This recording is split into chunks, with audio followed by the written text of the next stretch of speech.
One.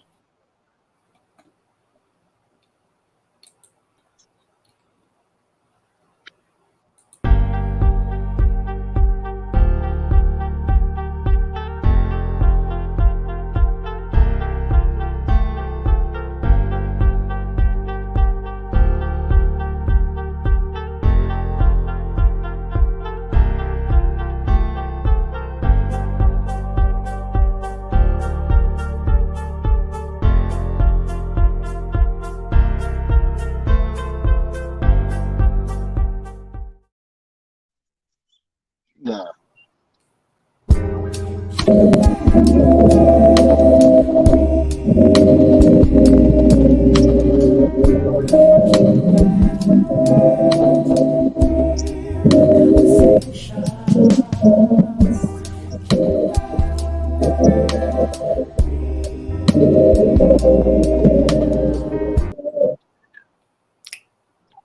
Good evening, everyone.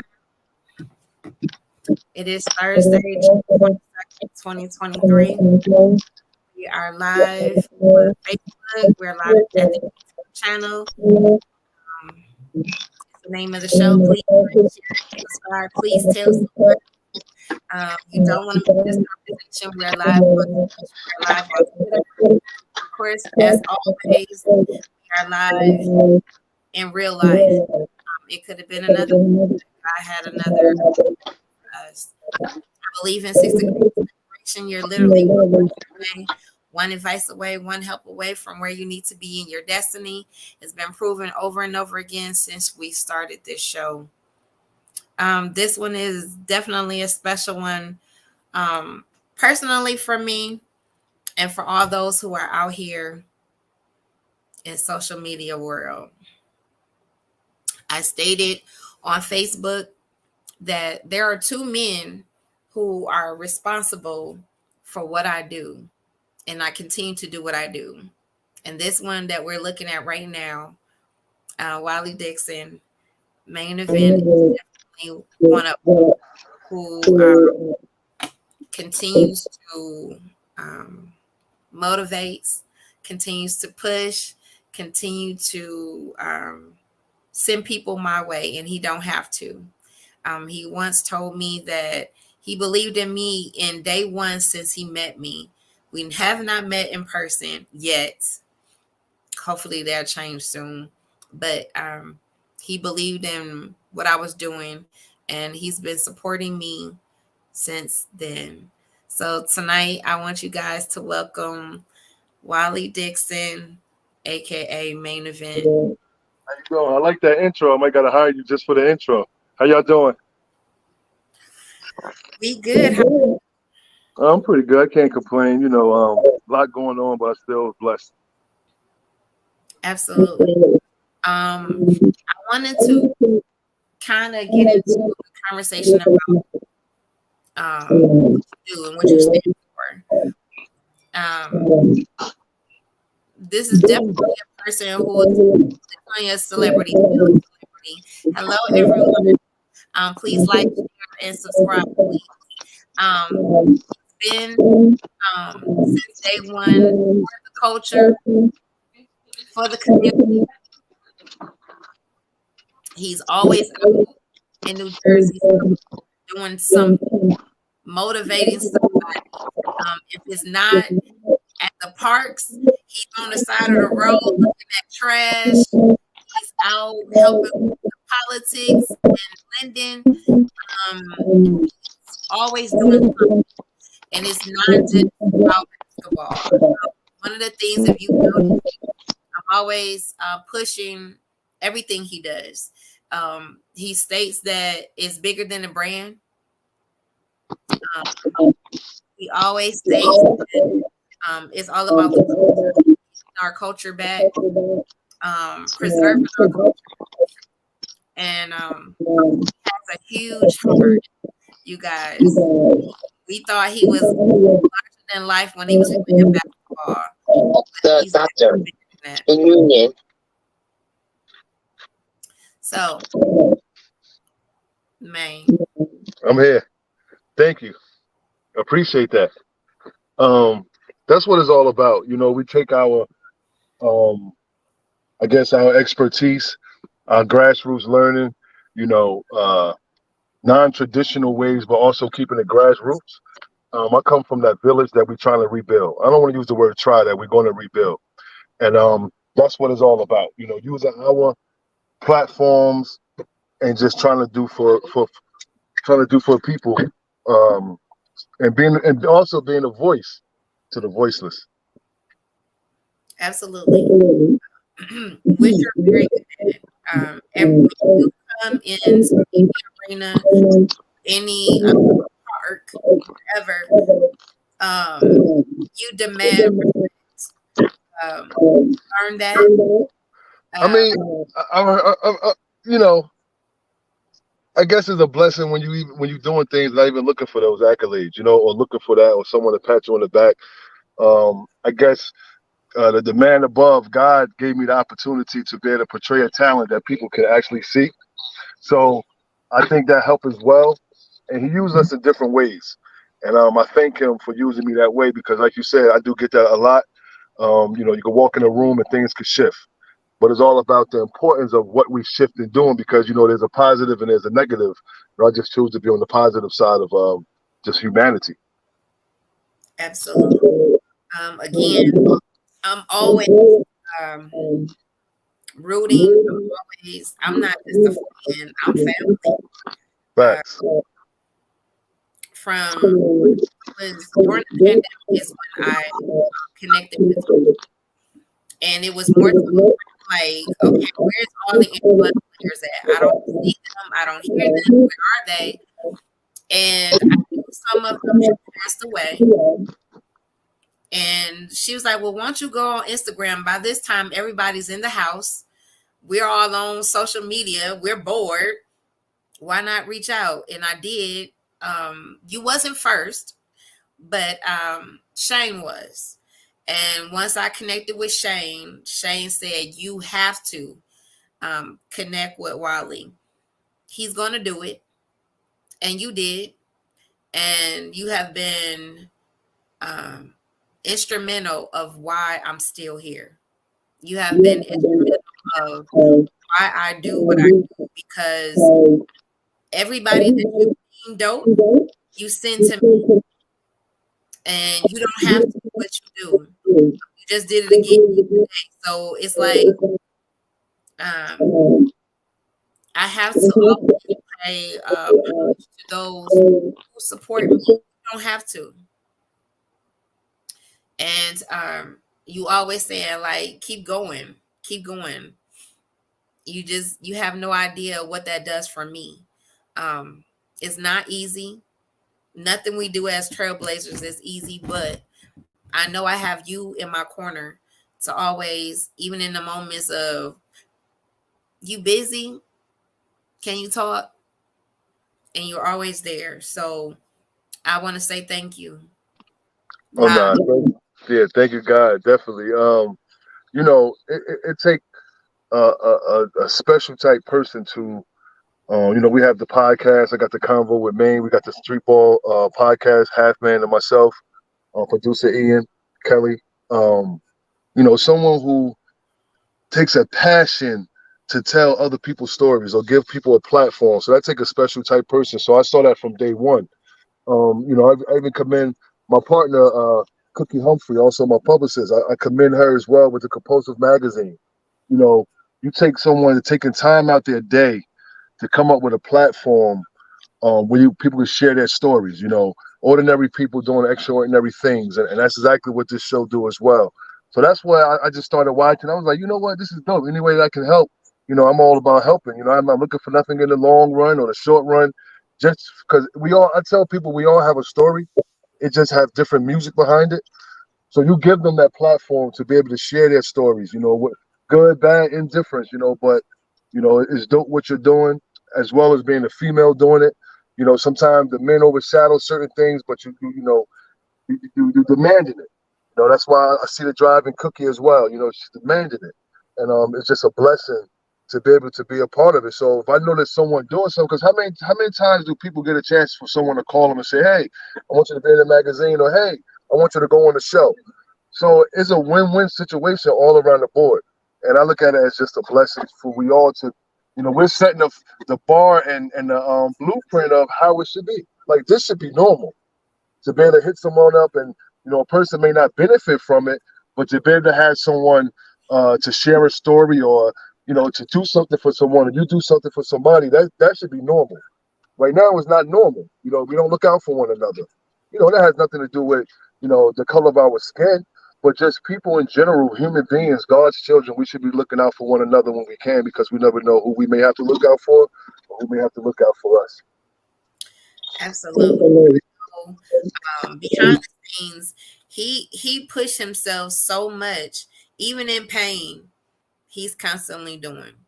If he tells you yes, he's gonna show up, even if he's in pain. Even with this, sometimes I don't feel it. I still have to because I'm committed. Um, what we talk about and what people share is important to them, so therefore it's important to me. Let's go into the importance of blacktop. Um, when I heard about it, I was like, man, when this hit the streets, oh my God, what I felt at N1, oh, this gonna take it over. Because now we got the blueprint. Now we have the culture in our hands. And so tell the people what's about to happen. It's been a moment waiting, and it's been a process. Being on the other side of that process, actually, literally dedicated to the community, to the culture. A lot of people who the hands of the culture was his band, who the hands of the culture was in. Um, they just looking at the green dollar, not understanding that there's a culture being made. We getting messages from people saying that we changed their life, gave them another alternative. So there's so many different phases to Blacktop Streetball Association, and phases, opportunities.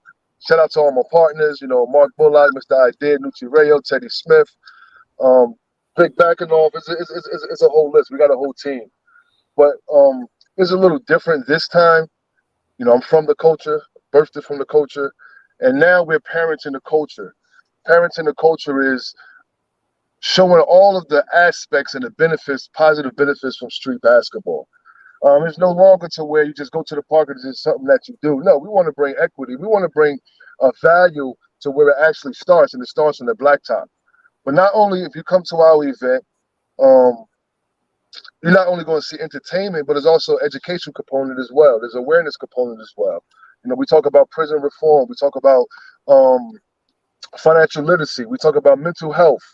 We talk about reverse gentrification, and partner up with the city of North, Ras Baraka, Obalaji, and others, Midi, Baraka, Susu, linking up with 24 hours apiece, to where we're going to communities for 24 hours. We get there on a Saturday at 6 p.m. and we rock out all through the night till Saturday, 6 p.m. Friday to Saturday, 6 p.m. So we give it 24 hours of alternative. The concept is stop the violence, 24 hours apiece. But of course, we're not just coming to say, hey, you know, let's stop the violence for 24 hours. No, we want to plant that violent seed. We want to plant that deter seed. We want to plant um, that seed to let them know that people care. We don't necessarily have to be from that particular soil, but we all share the same things. We all have similarities, and we just bringing it 24 hours of entertainment, 24 hours of religious segment of it, 24 hours of music, a movie. The basketball, all the elements of street basketball. So it's going to be something that was never done before. But this is how God is using us to be able to communicate and draw the bridge with the people. We need a do-over, a mulligan. I always say we have to change our cultural thinking. Somewhere down the line, whatever blueprint it was, as far as in the community, we have to change it because it's not working. We have to rebuild the village. The village is going to play a very important part into changing one's thinking for the positive and look out for one another. Absolutely. Like I said, when I saw the blueprint of what you were trying to bring, not only taking it back, but bringing ownership, um, education, um, being a professional, another route to become that. Um, we set the standard, not them. Um, Not only to see a black female commissioner who's well diverse in sports, um, to be able to see that and learn the lessons from where and one that took went whatever you want to call it, to now we got it back and we got the keys, we opening doors wherever we go. So I'm just letting you guys know it's coming sooner than you think. Just pay attention, keep your eyes open, keep your ears open, because we're taking it back, and we need. Linda, Linda was a blessing. Sorry to cut you off. Linda was a blessing to us. I've known Linda for years. So when I told her about what we're looking to do in 2024 as far as create the first ever street basketball league, she just fit it perfect. It wasn't about male, female. It was about the person who is good for that job as far as the commissioner. Not only would she be the first ever female commissioner, but it's just the piece of the puzzle is fitting right now. The hard part, I don't want to say hard part, the journey, the education side that we're learning of how to do it, how important it is to be able to go to communities. And we're not going to a community saying, hey, you guys need to do this and do that. No, we want to work with what's working, fix what's broken, and collectively, because sometimes it takes a person from the outside or a group of people from the outside to mend things within a community. Regardless if this group and that group, y'all both doing the same thing. Y'all both want the same results. So how can we bring this together? So right now, and seeing how things are moving, we're becoming that bridge. We're becoming that gap right there. That's bridging the gap. We're bringing people together, like-minded, to really benefit, to help their community, and like you said earlier, we're not just looking for athletes, and you know, we're opening so many doors and teaching entrepreneurship. Teaching about ownership. A lot of companies looking for, especially when it comes to the athletes, it's like, okay, we're gonna have him or her for a couple of years. When the ball stops bouncing, we'll move to the next group. It's not like that at Black Top. That's not even on a thought. In the think tanks we be having. So we want to bring someone in and open up. They have dreams, they have aspirations. What do they want to do for their family? Those, because it's based off of God, generational wealth, and residual income. So it just can't be the a group of people. It has to be all of us collectively to be able to show what our mission statement is, but also show it through examples, through testimonies. And that's what it's all about. So we don't look at no one as a player. We look at everyone as an artist, and we all paint different pictures. Some of our artwork is going to be abstract artwork. So it's just a big art gallery over here at Blacktop Streetball Association. Absolutely. I'm just trying to figure out what I'm supposed to be doing. Do whatever you want to do. Whatever, wherever you're an MVP at, you already know we got you over here. So I don't know if I'm gonna be on the media side. I don't know if I'm gonna writing. I don't know, because I kind of do it all. Well, you're gonna definitely have to keep your show going. That's just a different platform, different soil that we touch into, where we got live shows going on. The show can't stop, and then whatever else comes from there, is all the blessings, all just building a conglomerate. And it may be things that you want to do outside of all of this. So we just want to help push each other to be business minded, ownership, taking back their community, rehabilitating their community, and it's going to happen through things like this. So one of the things that I was excited about was when I read the business plan was going into the parks and having like handicaps, it be reconstructed for if you have a handicapped child or whatever, they can come and enjoy the park too. And I thought that was very different, or even the idea to come up. But guess what? Some of us have handicapped children. So we want to go to the park as a family, right?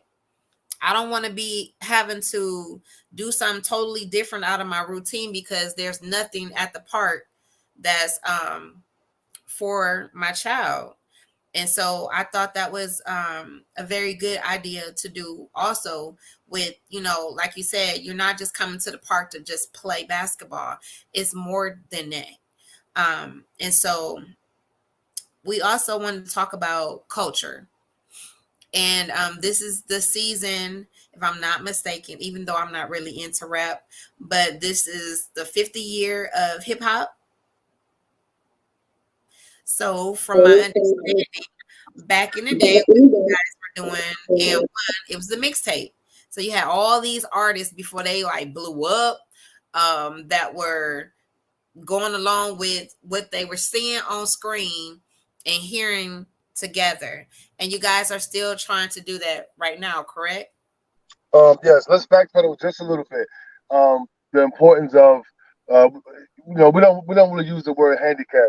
Children with disabilities, and one of our partners have a child with disability, and he was noticed that when he goes to the parks, his daughter doesn't, she can't interact. She's in a wheelchair, and he came up with it's called Morgan's Way, to where we was going to start in my hometown, and the two parks that I hone some of my skills was Fort Ward Park and St. Mark's Park, and we had the resources, we had everything set in play to do both parks. We was going to do both parks over, as well as add area for children with disabilities. Um, due to, I guess, how can I say? I guess due to, I call it the word politics, it didn't happen. But it don't stop. We're going to continue to raise awareness. We're going to continue to offer that to different communities, talking with the elected officials in different towns. Uh, that's one of our main focus and one of our missions. And that have nothing to do with street basketball. So we just, like I said, we want to come to these communities and not be looked at as a Robin Hood or culture vulture. We want to plant the seed together. We can't come to your city and tell you what you need in your city, because each city, each demographics is different. So we want to be able to be that median to where we could come and bring substantial things. Yes, we're going to make money. We have to pay our bills, keep our lights on, things like that. But there's also a way that we can do it to where we actually could see our investments, understand that we create an environment to where it doesn't matter where you live at. If you come out your house and litter, everyone's going to litter. So we need to do over ourselves. We have to look in the mirror. We have to have a cultural, um, a cultural family reunion type thing. To change different things. So that's what basically all about. It's just that we're using our expertise, we're using our blessings from the Creator to be able to get your attention. But we have some things to share once we get your attention. Now, with the hip hop thing, hip hop is young. It still has a way to go. I think now with the hip hop and the OGs, the pioneers, those that set the tone, those that created the blueprint, we have to get back to some things that it was actually about. I don't think hip hop was created to where people is losing their life behind it. The bad side of it is being promoted because the powers that be, who's in control of it, is allowing certain things to be played. So hip hop is similar and married to street basketball culture. It's about taking the worst and turning into something the best. And what the whole mission was it about. So we want to get back to that. We want to get back to the basics of these things, and nobody should be losing their life behind a genre. And shout out to all of the artists, man, that, you know, to where we could celebrate 50 years. And let's be able to celebrate another 50 years. But we have to change the narrative. We have to change the message behind the hip hop. Because if not, there won't be another 50 years. Absolutely. I know, shout out to Charles Hayes on right now, who is a big, when I say huge fan of yours. Um, I was like, who are you? And he's like, he's trying to um change the culture in Georgia. Is it Georgia? In street basketball. And he's like, I need to talk to Maine. I want when they come here that we connect and do the same thing that he has watched you guys for years, and he wants to do the same thing where he lives. Take the culture back and do it through basketball. I said, okay. So there's other people who definitely tell you that basketball, watching you guys growing up, has changed their life. Um, the possibilities of basketball saving them, or the way God created it to be, um, where you have a talent, you have a goal, and I want to go out here and I want to be like Main Event. I want to be like Professor. I want to be like Hot Sauce. I want to be like all these people that we know. And the good thing is, even with having, yes, with these people, I know you personally. I know what you stand for. It wasn't about the fame. And for you to come back, and it took you years to sit down and actually think about, how do we do this? How do we make it better? And I want people to understand, Blacktop Street Ball Association was birthed through you. And when it comes to your city, when it comes to your state, I need everybody to be a part of this village. It's necessary. Well, they say it starts at home. We just wanna we got some work to do because a lot of the new generation, uh, somewhere down the line, that class wasn't in session, so we may have to. But if you don't stand by or have any values or even know what those values are, how could we expect a different result than what's happening? So we gonna just try to do as much as we can do, and you talking about live. It ain't like you go to a party or a cookout. You go get some good music, some good food. You're talking about live. So we could do and be a part of anything to help change someone's life. Because like with Charles, it would be in God's eyes selfish of me and of the team not to share the things we went through because we the blueprint. We are a part of the blueprint. The blueprint is the culture. We didn't have the blueprint. My mentors, Pee Wee Kirkland, Joe Hammond, they would tell me different things, but nobody really took it or had the opportunity to bring street basketball to a forefront. I always tell people, when you hear people say, yeah, and one changed street ball, or and one changed the way we see the NBA, sponsor to the culture. It was the players. It was the players, what we did on that basketball court, which I call a canvas, and we painted art on it. So um, it was a blessing to link with Charles. They're the future. We could help each other become better. Steel sharpen steel. So I give him what we went through, how we got it now. He could just add to the blueprint for the next generation. All we ask is to pass the buck. Pass the buck. It don't have to always be that get passed down. But we want to pass valuable jewels passed down because we want to create something generational. But to really create it and harness it, it have to have people who was birthed from that particular culture. If not, you're just dealing with it from a statistic point of view. We have hands-on and we have book knowledge as well, and we also just have that in us from going through it. If we didn't go through something, we definitely know somebody hands-on that went through it.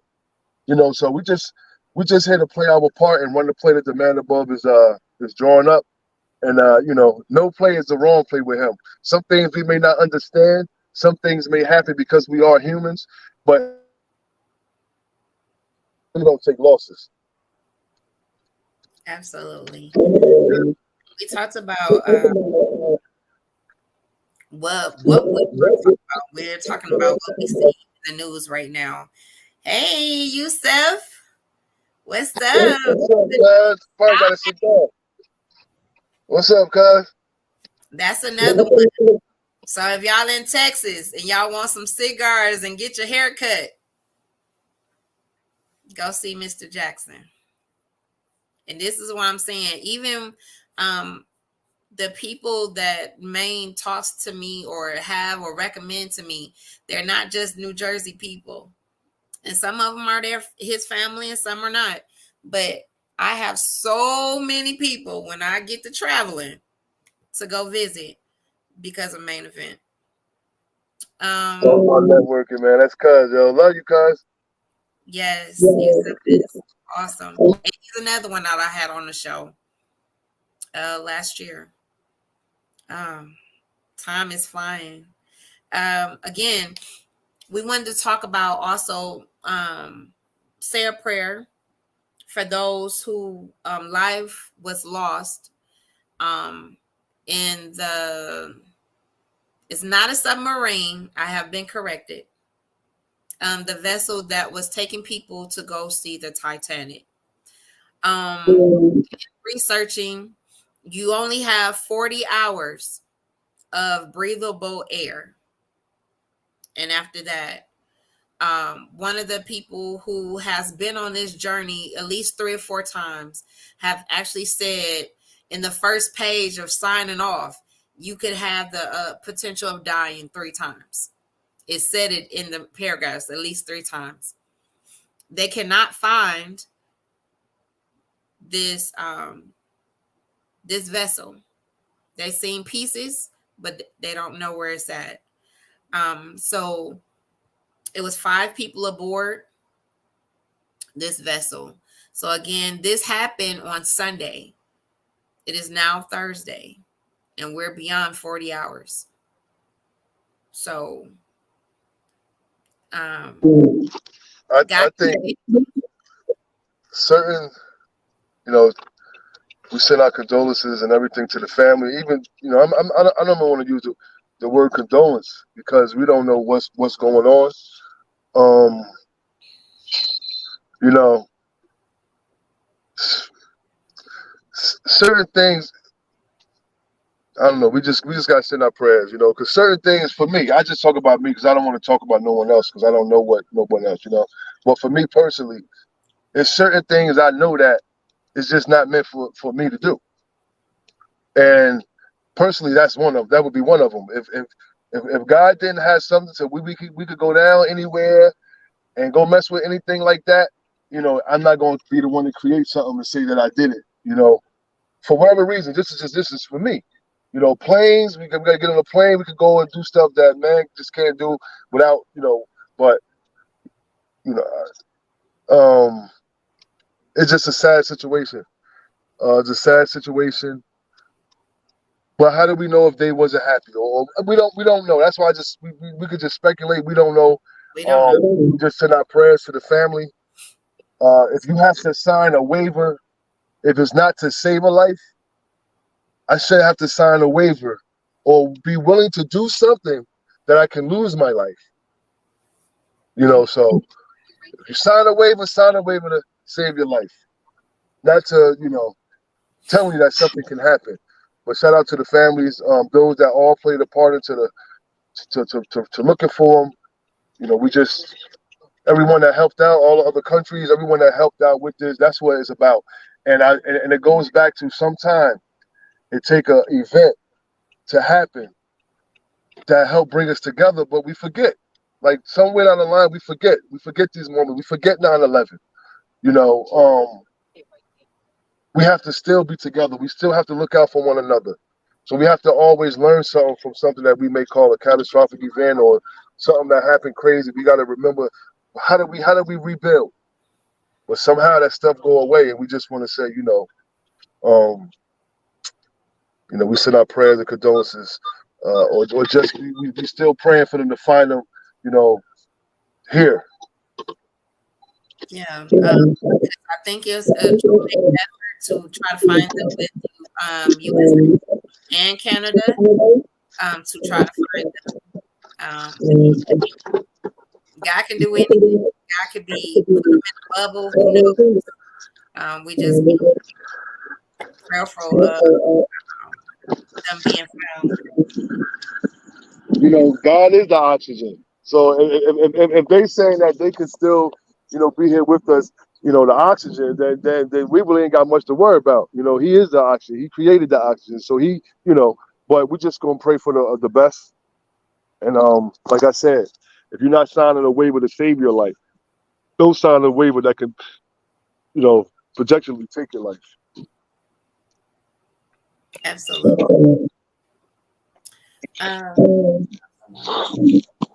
oh, culture wise, like you mentioned about um, some of our rappers dying young, um, both by gun violence as well as drug abuse. Definitely wasn't supposed to be about that. It definitely wasn't supposed to be about that at all. So, um, once again, we have to be the authors. If we're the authors and we're able to compensate those, but those that's running a lot of these things, is the money is big. You got some labels is taking out life insurance policies Yes. on these artists. Some labels, so you got to look at it like that too. So we not listen, man. By far, we're no angels. We've been through a lot of different things, seen a lot of different things. That's where it could jump to like now the mental health awareness. We always growing up. We just had did something yesterday with Nucci Radio and my partner Mark Bullock, Mr. Idea, and we was talking about mental health. Mental health has always been around us, but it really wasn't like popular to talk about that. Like we may say, "Oh, yo, such and such a man, they bugged out, yo, they crazy," and we just went with that, but we never identified what that is. What are they going through? So that has to become popular. We can't. I think to really help the mental health um, situation, I think is going to boil down to taking away medical terminologies, medical words. It's going to have to be like, like how you got AA meetings people go to where they share their stories. I don't know if they have like groups like that. And then also, you know, some people could be ashamed of it. So we have to make that normal to be able to talk about certain things and not be looked at a wrong way or looked at as weakness or looked at as this person is just crazy. No, we have to identify because I'm pretty sure each and every one of us have someone or know someone or maybe ourselves, and we can't find out to where they want to try to commit suicide or different things like that. So we really got to play a part in that and figure out how can we communicate and make it normal to say the things Yeah. out loud that we keep inside quiet. That right there, and like Yusuf said, PTSD. I work with veterans. I work with disabled people every day, and at any moment, anything can trigger. We work on an army base. You see a tank go by, and some people flip out, and in that moment, you like, okay, what do I do? And we're not educated on what to do, if anything, right? There's one who he can't take loud noise, and it sends him. And I get it. I understand because it gets back to your memory of wartime. Those moments when we're going through life and people looking at you to be the strong one. We had a conversation before when you took my show over and I disclosed to you that I was suicidal. Why? I'm the oldest. It was a lot of unsaid pressure to perform at the highest that I could. And sometimes I couldn't do that. So then what? And so sometimes, or you're going through a lot of people who are suicidal or going through things, they're going through things with their sexuality, their religion, all of these different things that will cause them to think about themselves and not, where's the bar? Why can't I just be me, whatever that is? And we don't have anybody to answer my questions. We don't. Or we have been taught in an African American, whatever you want to call it, culture that is bad, a bad thing to go to therapy. That is a lie from the pit of hell. You need to talk. How would I know that something's going on with me if I don't open my mouth? You need to talk. And we find out in this whole thing about my show, You'll find out in your conversation that we are more alike than we are different. But you'll never know that unless you talk. That's You're why right. I'm not That to has to be judge normal. nobody. It has to be normal. It has to be um, a normal thing. It has to be a normal thing that is just normal. And it has to see what happens is we have different things in our communities, but people may be afraid, right? They may be afraid to want to go do this, or when you ever call somebody and say, "Yo, I think I'm having an issue," or this, that, and the third, like those things have to be normal. Those are the things that when I was growing up, where I realized as I matured, the things that they said was corny, those are the things that saved my life. So we just have to really just get back to the basics of it and go back to that village that helped raise me. A lot of people don't know about that village, and that village, it helped us. We proof that it helped us. So we have to just get back to the simplicity of what we want out of life. Everybody come from a different background. We just have the same story with different music behind it, and we gotta just look out for one another. We gotta really want for ourselves and go back to the old saying where they say, "I want for my brother what I want for myself." Like those just have to be more than just words. And will it be easy? No, it's not going to be easy. We got to remember some situations that we in, it was programmed.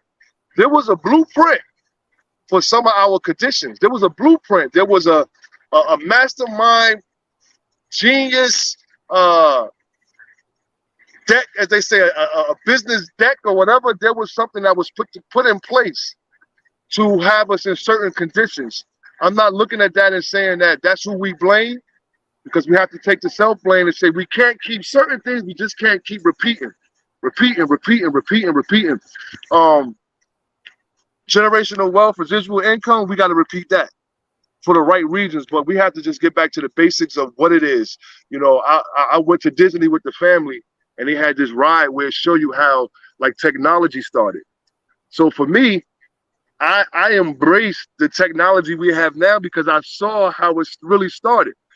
Our kids now don't really know how things started. So we have to really go back sometime to show them so they can appreciate the things that's going to be new. Just to get an iPhone because you're 12 years old, you got to remember we had no phone. We was knocking on people's door, ringing the doorbells and running and doing stuff like that. Had the cup with the string on it. So they don't know those things. So I try to teach my kids a lot of different things so they can appreciate this new era that we're going into.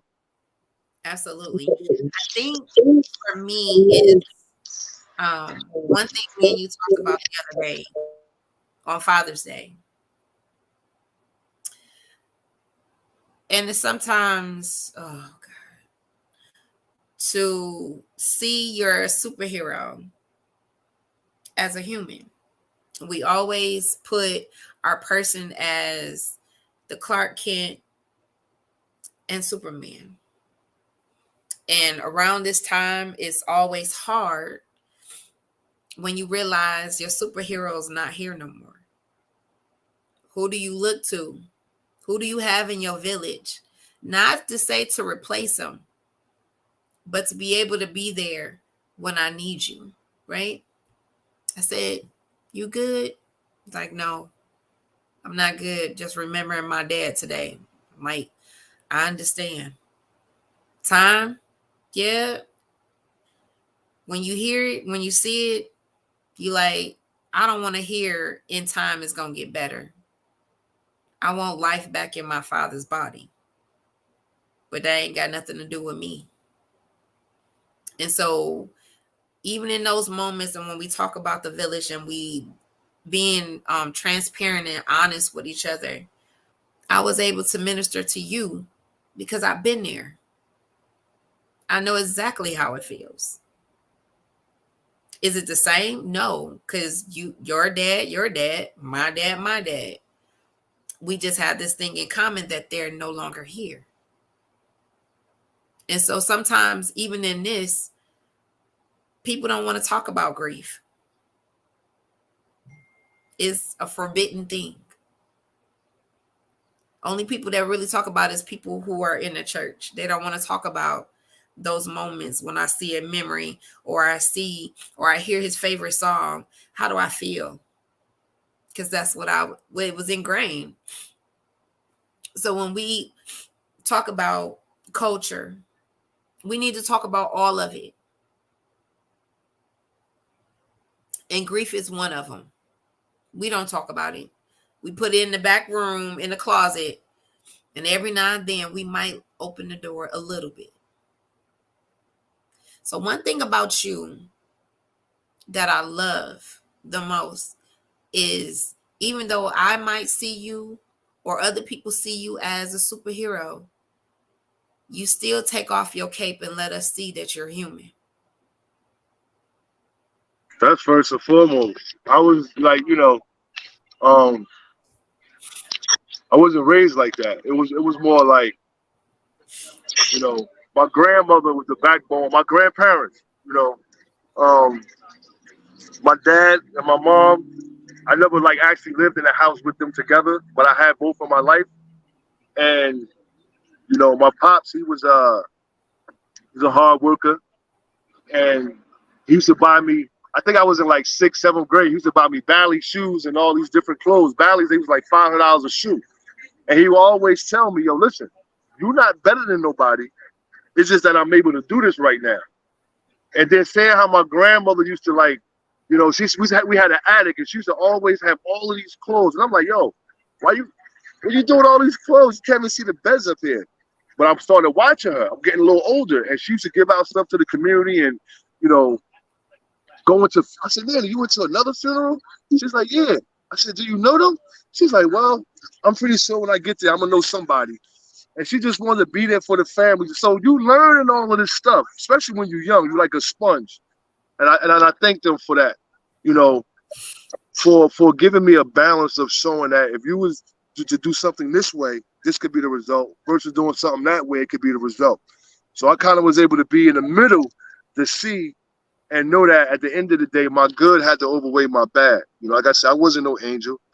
I did things. I just had limits, and it was a blessing and the grace of God why I'm able to be here right now, because I've been in situations that people be like, "Yo, he's crazy," So it's just a blessing. I always had a team around me, my older bros, Mutai, New York, Raji, Raw, like a whole bunch of my older guys showed me different things.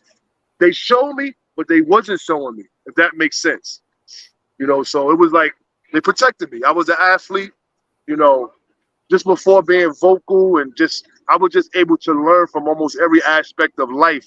And God gave me the ability to choose and balance and understand what's good, what's bad. It's like that simple. It's that simple to say, but you have to be dedicated to understand what you even want. I get up in the morning, like, what do I want out of today?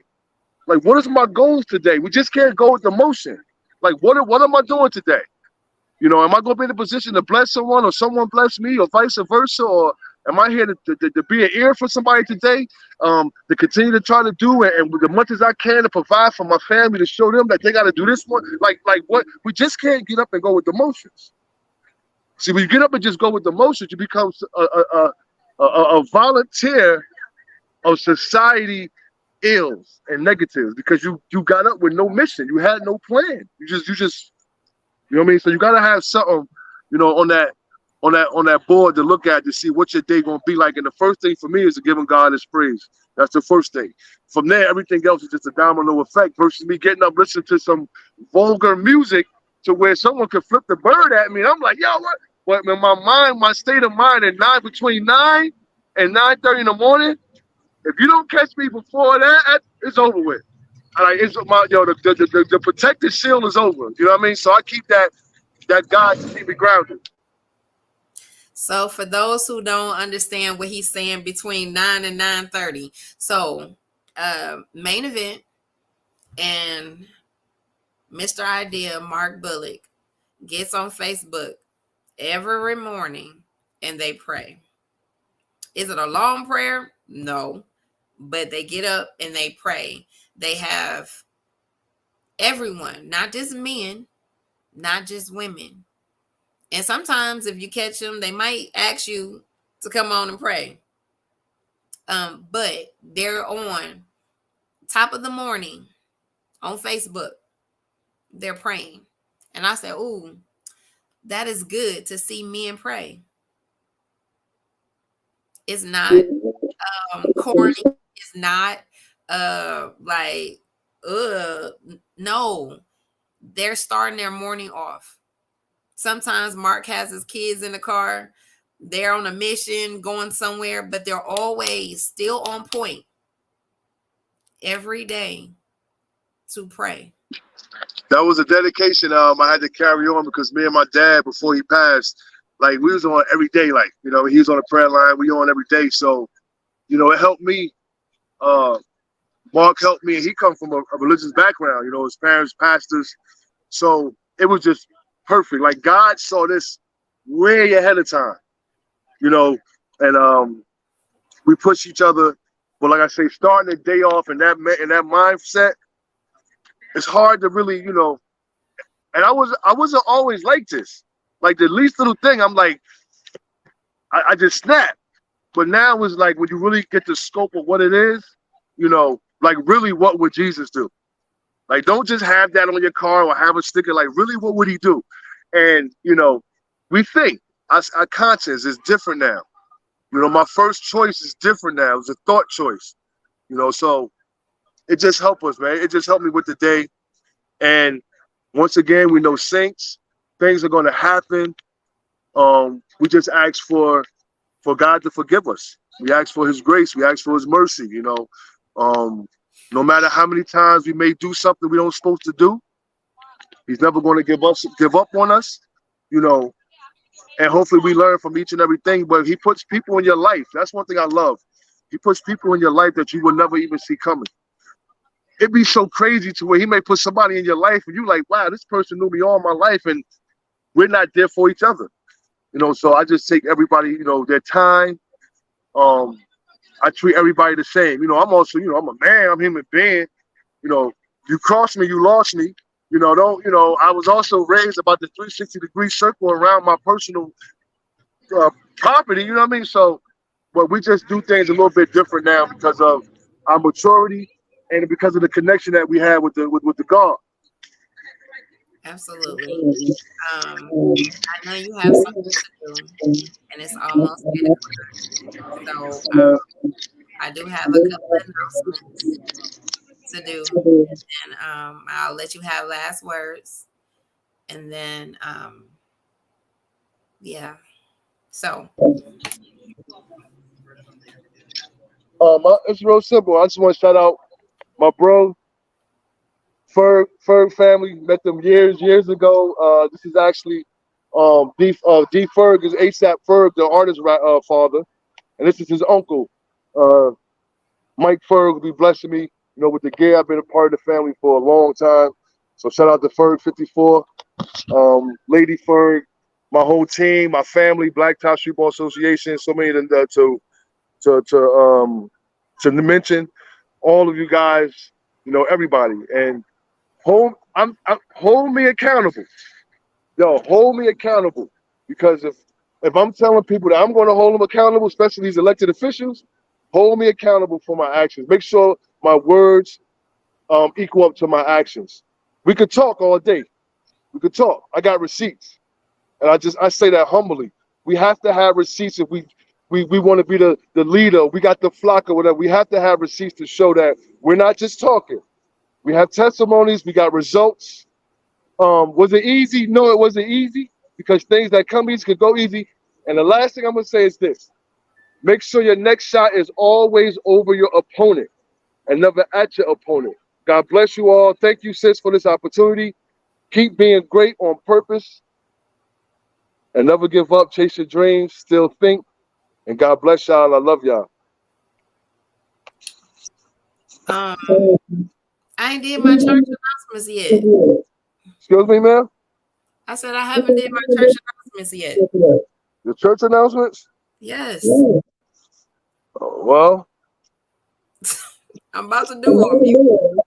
I said I'm gonna do my church announcements. Then you can have last words. What did I you can't do? really hear you. Like I can hear you, but I'm in the midst of doing like three things. But I'm sorry. Listen, charge it to my heart, charge it to my mind, not my heart. I'm charging everything. All right, so let me do this real quick. Last October, I was able to do my first single book, The Blueprint God's Design, which is on Amazon right now. You can go to the code, or you can put my name in, and it will come up. If you want to continue to bless this show with your giving, you can go to the Cash App at Sunshine Camila, KAMILAH. Say thank you in advance already. My friend Alita Cotton, who does the best ginger and turmeric drinks.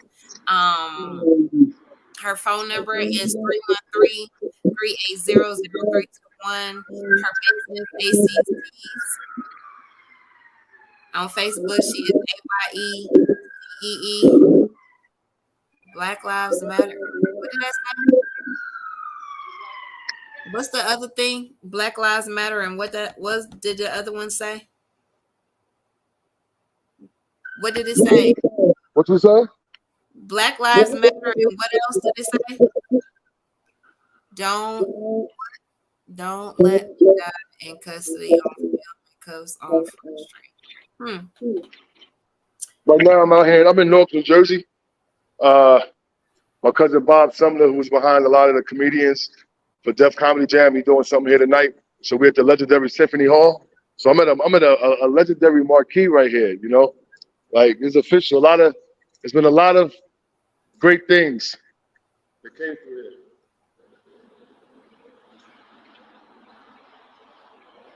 See, I told you. I can read it real quick. It says, "What will our children learn from us today? Will they become justice looters, taking their place in jobs they deserve, stealing back dignity, reclaiming their power, reclaiming their name, demanding freedom? What will our children learn from us today?" Dr. Antoinette Ellis Williams. So, and I didn't know this was over here. Like, listen, I didn't know this was over here. So we on the right path. God gonna always show us different signs and stuff. We just have to stop being naive. And like I say, this is a legendary marquee location I'm at right now here in the great North New Jersey. Right down the street, they got the mural of George Floyd, the monument. So it's some legendary stuff. You know what I mean? We gotta do our homework. We gotta be able to do our homework, and sometimes we gotta think outside of our subject and go on it and see how we can help really people, man. Gotta help people. Absolutely. I'm out. So how do we sign out? Because I'm out. So again, this show has been sponsored by that one right there. Black Top Streetball Association is one of my sponsors. Again, thank you.